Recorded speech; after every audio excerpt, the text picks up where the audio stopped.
What's going on, guys? This is Ryan with Dark Outpost, and my afternoon video was supposed to be about some expanded universe stuff, and I am really excited to get into that. However, this broke early this morning, and I kind of need to talk about it, and it is about leaks, concept image leaks from Episode 9. Not Rise of Skywalker, but Colin Trevorrow's Duel of the Fates. Now, if you remember Robert Meyer Burnett, he did a live stream where he read a bunch of the supposed script of Star Wars Episode 9, Colin Trevorrow's Duel of the Fates draft that he had turned in. And a lot of people still doubted that that was true. They didn't believe it. Well, now we have concept art to go along with it that he was talking about in his stream last night that he did over on his channel. And I will provide a link to his channel so you can go check him out and check those streams out for yourself. Now, I'll get into my thoughts about what Duel of Fates would have been like and if it would have been any better and how much better it could have been when we get to the end. But first, let's see what you all are here for, these images. Now the first one is Rey standing there with a double-bladed lightsaber, consistent with what we read in the leaks, that she basically is able to salvage some of the Kyber crystal and fuses it with part of her staff to make a double-sided weapon. And you see stormtroopers laying there. She does look like it's kind of reminiscent of Luke Skywalker's Return of the Jedi look, which is interesting. We have here on Coruscant, Biskova, Resistance traitor, is executed with a light blade guillotine, just like we heard. We'd never heard of a light blade guillotine before Robert Meyer Burnett read it from the supposed Trevorrow script. Well, here we have concept art. Doesn't that go to prove exactly what he just said? So for anyone that was doubting if these were real, I think you should stop doubting because it's pretty clear that a lot of these are very accurate. That would be pretty cool, to be honest. That's the thing about this Duel of Fates. With all the stuff on Coruscant, it had so much world building. It gave you a real feel for what people were actually doing in the world, how it felt to live in the Star Wars galaxy, which you get none of. You get absolutely none of in this current sequel trilogy. Other than they attempt to do a little bit, honestly, in Last Jedi. But it's all with this kind of political narrative push behind it instead of actually trying to tell a story. You have Rey training with Force Ghost Luke Skywalker, overseeing and actually training her, teaching her. You have this really cool scene. The crew flies to Bonadan, where Poe lived with his grandfather. Cool scene. I'm sure that would have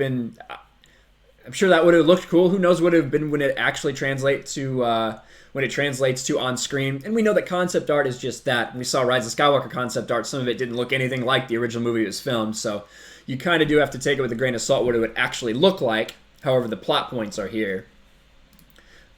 This is pretty cool. This is Poe and Rey pilot a razor sail through the Bonadan waters, chased by the Knights of Ren and the Knife Nine. And this is the Knights of Ren's ship that Colin Trevorrow had devised, the Knife Nine. Here, I did a video on this the other day, didn't I? This is Tor Valum, the one that everyone wanted to tell us was in the other concept art that looked like a spider, all that stuff. Trying to tell us that was Tor Valum. Well, this is Tor Valum right here, although he does look like a strange creature, very much like it was described in the script. What was Lovecraftian? Colin Trevorrow came out and said that spider-like creature is not anything that has to do with me, because the people who actually read the leaks from before knew that was the Oracle. Here we have Tor Valum, the 7,000-year-old Sith who evidently trained Palpatine. And when Kylo goes and asks him, "Did you know Plagueis or did you train Plagueis?" He's like, "That name means nothing to me," or something. So I don't know how I feel about this. I think a lot of people feel like Darth Plagueis trained Palpatine. So here we have when Tor Valum is training Darth Vader. They fight in this cave. Very reminiscent of copying Empire Strikes Back. You know, when Luke goes in the cave to face Vader. And there's a similar duel right there with Kylo. First Order occupied Coruscant. You can see that a pretty cool image. Being back on Coruscant, seeing how it's changed would be interesting, since we have no idea what's going on Coruscant since the New Republic took over. But Rose, Finn, 3PO, and R2 attempt to activate the beacon on Coruscant to broadcast Leia's hologram to the galaxy. And this would have been in or close to the Jedi Temple. And Rose Tico had a big part in this movie. I don't know if that's one of the selling points or not, but you can see him right there. This is a cool scene. R2 and 3PO just roaming the streets of Coruscant. I would imagine there's got to be some dialogue back and forth. Robert Meyer Burnett told us a little bit about it, a little bit of their lightheartedness and joking between R2 and 3PO. Nice for them to go on an adventure again in this Duel of Fates. Now this has got to be real. Finn rallies the citizens of Coruscant, of the Coruscant Underground, to fight back. That is, listen, that looks like, oh, let me move myself. That is what Finn looks like in every movie.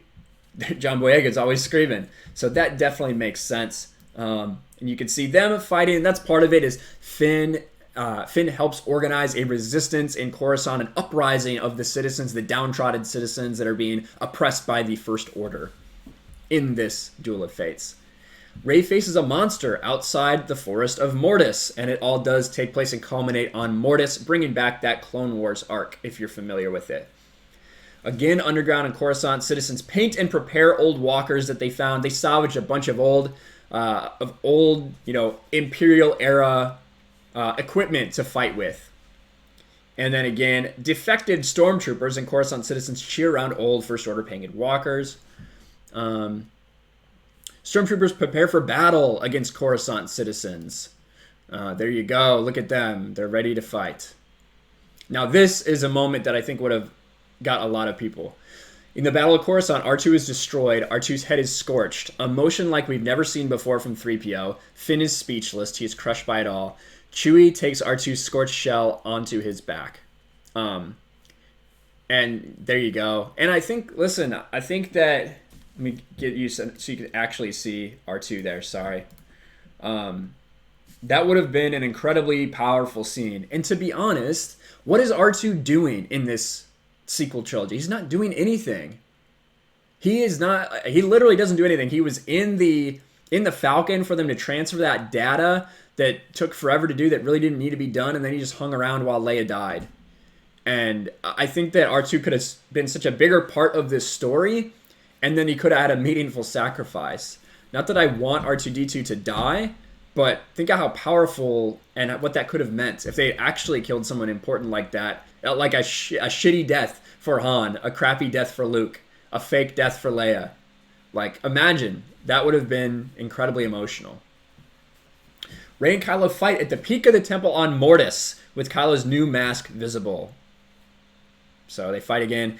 Here, Luke blocks Kylo's lightsaber. And this is, of course, Force Ghost Luke grabbing a lightsaber. I don't like any of this crap. I don't like the fact that Force Ghosts can now interact with everything. It's garbage.